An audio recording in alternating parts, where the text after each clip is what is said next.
ઓય ચાલો ને આપણે આમ લઈએ. આમ તમે જોવો તો ખરી, આમ બધા કેવી ખરીદી કરે છે. અમુક તો 4 વ્હીલ ખરીદે છે, અમુક નવા ઘર ખરીદે છે, અમુકે તો નવા બિઝનેસ ચાલુ કરી દીધા છે. આપણે કંઈક કરીએ હાલો ને. પણ તો તું જોવે છો જ હું કામ મોબાઈલમાં જોવાનું બંધ કરી દે એટલે તને નહીં દેખાય કાંઈ. તને એમ થશે કે કોઈ કાંઈ કરતું જ નથી. પણ મારે સ્ટોરી મૂકવી છે. આમ બધા જો ફોટા મૂકે છે. કોઈક ઘર લીધું હોય તો ઘર હારે ફોટા મૂકે, ગાડી લીધી હોય તો ગાડી હારે આમાં મોટો વિડીયો બનાવે છે. તો મારે કંઈક મૂકવું છે ને. આઈફોનના કેટલા બધા આઈફોન લીધા છે તો એના ફોટા. તો મને તો આઈફોન અપાવી દો, કાંઈ ન અપાવવું હોય તો. હવે એ બધાય કેવી રીતે લેતા હોય આપણને શું ખબર. અમુક પાસે કદાચ પૈસા હોય ને અમુક પાસે પૈસા ન હોય, પણ એ દેખાદેખીમાં લેતા હોય તો તને શું ખબર હોય. પછી હપ્તા ભર્યા કરે ને પછી ઘરમાં ખાવા ખીચડી ન હોય તો પણ આપણે એક જ ટાઈમ ખીચડી ખાશું, આપણે લઈ લઈએ, હપ્તા ભરી દેશું.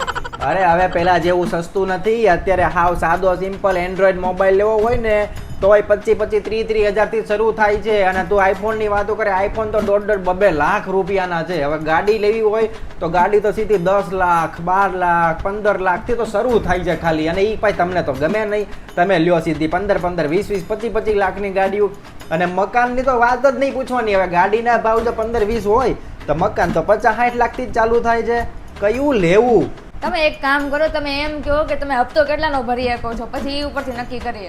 મારો હપ્તો ગણીએ ને તો 2 મિનિટ પગાર આવે અને આ થઈ જાય, ઘરનો ખર્ચો, થોડું ઘણું કરિયાણું, બધું થઈને હું તને કહું ને તો આપણે 2250 નો હપ્તો ભરી દઉં. જૂનામાંથી એક્ટિવા નહીં આવે. અરે તો થોડું ઘણું બચાવશું, હાલને કાંઈક કરશું તો વધીને સમજ ને કે 2,500 થી લઈને 3500 સુધી પોગાઈ જાય. અરે હું સાચું કહું છું, મસ્તી નથી કરતી. હું 3,000 3,500 10-12 હજારનો હપ્તો કાઢીએ ને તો કંઈક આવે. હવે એક મારી પાસે છે ને સારામાં સારું સોલ્યુશન છે આનું. તારે ખાલી ફોટો મૂકવો છે ને વિડીયો બનાવવો છે ને, આપણે એક કામ કરીએ, વિડીયોનું કેન્સલ કરી દો, ખાલી ફોટો હું તને કરી દઉં. સરસ મજાનો તારે જેવી જોવે એવી ગાડી, 50 લાખની કરોડ રૂપિયાની ગાડી થઈ જાય ફોટામાં. તો તારો એક ફોટો પાડી દઉં સરસ મજાનું બહાર, એને એડિટ કરી અને વાહેનું બેકગ્રાઉન્ડ બદલાઈ નાખું અને એક મર્સિડીઝ BMW 2-3 ગાડીઓ ઊભી રાખી દઉં. આમ લાલ ઓલા કપડા આમ તું કાઢેલા હોય ને એવી રીતના આમ મસ્ત જોરદાર થઈ જાય. બોલ પછી મૂકી દે બધાને દેખાશે. પછી 2 દિવસ પછી લોકોને ખબર પડે ત્યારે મારે શું કરવાનું? અહીંયા બધા નીકળતા હોય એમ પૂછે કે આ ગાડી ક્યાં ગઈ, તમે તો હમણાં જ લીધી હતી, તો મારે જવાબ હું આપવાના બધાને?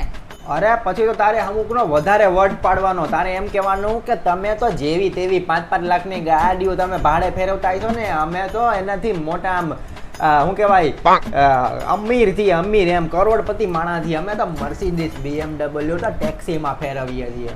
અને પછી એકાદાએ એમ કીધું કે હાલો મારે ટેક્સી જોવે છે, તો પછી શું કરવાનું? અરે તારે જવાબ દેતા તને નથી આવડતું. તારે કહી દેવાનું કે હમણાં એ છે ને 12 ફેરામાં ગઈ છે રાજસ્થાન ને મુંબઈ ને, આમ તારે કહી જ દેવાનું. મોટા ગોળા મારી જ દેવાના. કાશ્મીર ગઈ છે ને મનાલી ગઈ છે ને એમ કહી જ દેવાનું. હમણાં 10-12 દી સુધી તો નહીં જ આવે, એટલે તમે એ રહેવા દેજો. અને તમને ભાડું મોંઘું પડશે એમાંય તારે કહી દેવાનું કે અમે છે ને 8-10 રૂપિયા 15 રૂપિયા નથી લેતા કિલોમીટરના, અમે તો 50 રૂપિયા 100 રૂપિયા લઈએ છીએ. મિનિમમ 50 થી ચાલુ થાય છે. તમારું કામ નહીં, તારે એમ કહી દેવાનું હોય જેટલા નીકળતા હોય એટલા, એટલે કોઈ પૂછશે જ નહીં તને. જવા દો ને, તમે છે ને કાંઈ જ નથી લઈ દેવાના. મને ખબર જ હતી. આ તો મેં આમથા કીધું કે કાંઈક કે એમ હા પાડે. હું જાઉં છું બાજુમાં પાડોશી યારે વાત કરવા જાઉં, ખબર તો પડે આજુબાજુની બાયું શું કરે છે. બાકી તમે તો લઈ જ નથી દેવાના, એ તો ખબર જ હતી.